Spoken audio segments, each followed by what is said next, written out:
పార్టీలు మారిన ఎమ్మెల్యేల ఇంటి ముందు చావు డప్పు కొడతామన్నారు ఎమ్మెల్యే కౌశిక్ రెడ్డి. దానం నాగేందర్, కడియం శ్రీహరి, తెల్లం వెంకట్రావు రోషం ఉంటే బీఆర్ఎస్ పార్టీకి రాజీనామా చేయాలన్నారు.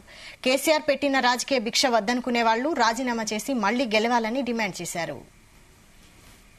100% మేము చెప్తున్నాం, పార్టీలు మారిన ఎమ్మెల్యేల ఇంటి ముంగట ధర్నాలు చేస్తాం, సావు డప్పు కొడతాం, బిడ్డ మీ సంగతి ఏందో చెప్తాం, మారినో లేదో ఉట్టికి ఇచ్చిపెడతాం అనుకుంటున్నాం. ఎవరిని కూడా ఇచ్చిపెట్టే ప్రసక్తే లేదు.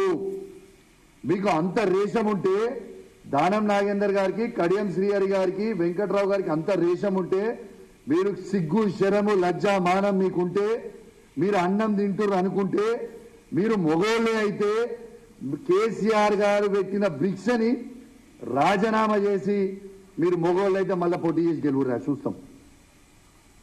అసలు మీరు ఏమనుకుంటారా? ఉట్టిగానే ఇచ్చి పెడతాం, సపరేట్గా ఉంటాం అనుకుంటారా?